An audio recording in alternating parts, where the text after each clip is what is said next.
We just spent 33 days in Kuala Lumpur, Malaysia, and we're here to share our budget with you. Some of the expenses might be a little surprising.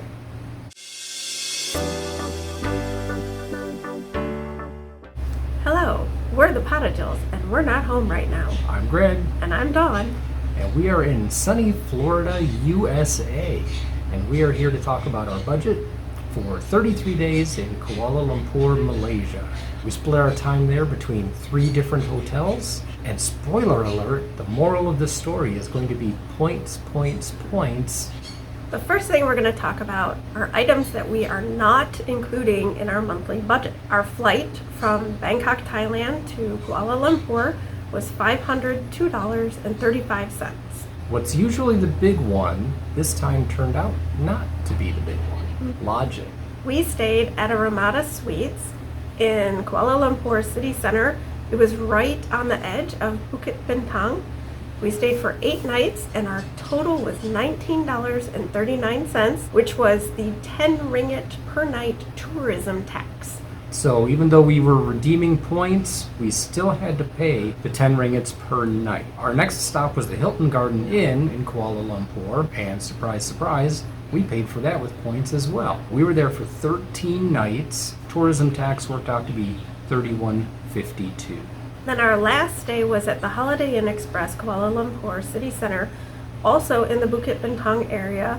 We stayed 12 nights and we paid $475. It was paid for with points, so we used 95,000 IHG points that we purchased earlier this year for 1/2 cent per point. Now you'll notice that it was exactly 1/2 cent per point because IHG did cover that 10 ringgit tax per night, so there was no additional charge when we checked in or when we checked out.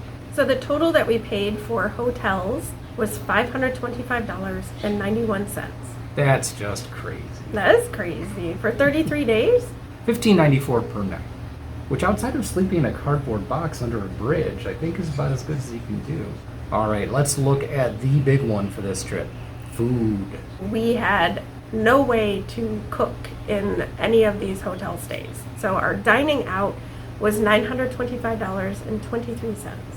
2 reasons the dining out number was so high. The only hotel that had breakfast included was the Holiday Inn Express. So we were dining out for all of our meals for 2/3 of the stay. Because breakfast was not included in 2 of our hotel stays, we did go and buy some pastries to have in the room with coffee, some fruit. We also did have a few meals delivered for $140.19, but even that was difficult. These rooms just were not set up for having food in them, so we primarily ate out. So our total spent on food for the month was $1,206.52, which is really high for us. $36.56 per day, and in Southeast Asia that's a lot of money. But again, we mentioned this in our Bangkok budget video, is we like to eat in nicer restaurants, so we spend a little bit more. That's just a choice that we make. Let's talk about transportation. We didn't rent a car. Grab is so cheap that there is just absolutely no reason to rent a car. And here we have Grab. This is $101.61 for an entire month of Grab rides. Half of the time, we were getting Grab rides for $2 or $3 across town.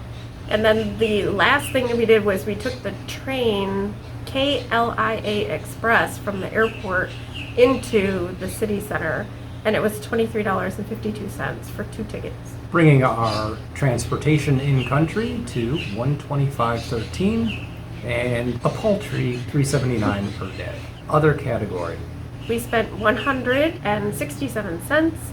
We went to a planetarium. It was so cheesy, but it was fun. We went to the night market.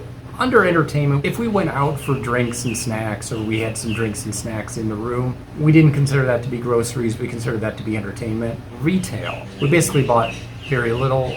Dawn got a couple tops and a pair of pants. Since we were both sick all month, we spent a bunch of money at the pharmacy buying cough medicine. For services, we did laundry. We spent $26.60 going to various laundromats. We ran the gamut on laundry. The Ramada actually had a washing machine in the room, so we did laundry that way.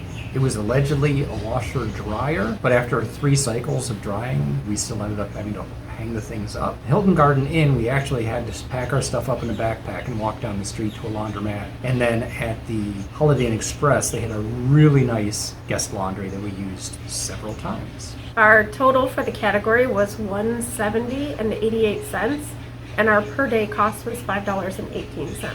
The ever-present infrastructure. We're still not sure whether this should even be included in the budget, but it is money going out of our pockets, so we figured we would just include it. So for our cell phone and data, it's $11.85.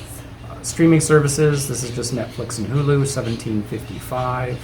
The U.S. health insurance, $81.44. Credit card fees, which gives us access to all of these fabulous benefits, is about $2.50 a day. So the total for the month was $193.84, which is only $5.87 per day.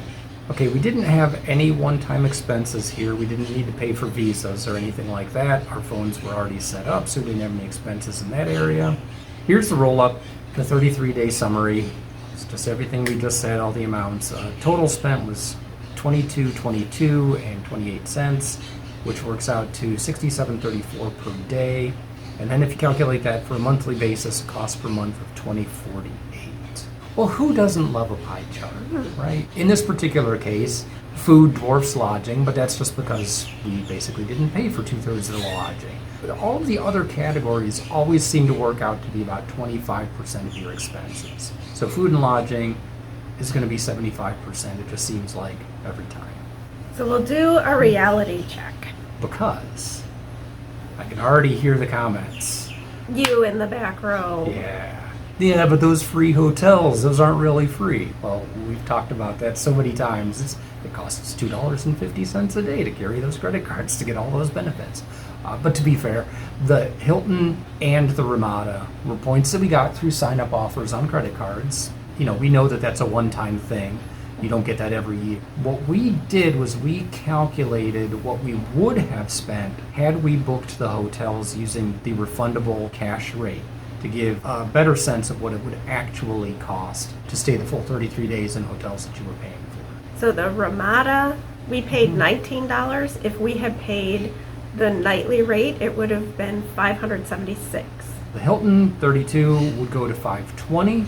And the Holiday Inn, we paid $475 for the points.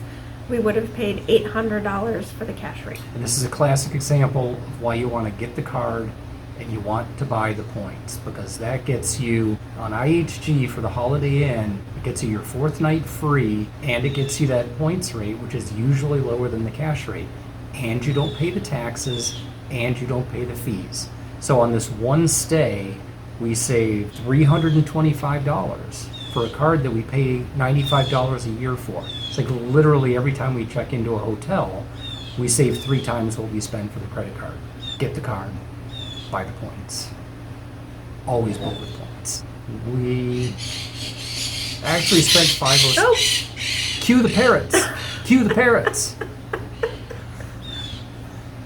We are outside on a lanai, so we spent $507 on lodging, but more realistically, it would have been closer to $1,900, and that's a big swing. That's almost $1,400. Mm-hmm. So if you factor this back into the calculation, and you say what was our total cost per month for Kuala Lumpur, what we calculated was $20.48, but when this is factored in, it goes to $36.11. It's a pretty significant shift. That takes the cost per day from $67 a day to over $100. It's at $109 per day. That's $42 a day that you're saving on hotels because you're taking advantage of these programs. So what do we say? Get the card. Buy the points. If you like this sort of rambling content about math, be sure to like and subscribe. We also have links to the credit cards in the description below. Drop us a note in the comments below and let us know if there's anything that we can do to improve this stuff to make it more useful or informative or entertaining. Tips on early retirement, nomad life. We are open to suggestions.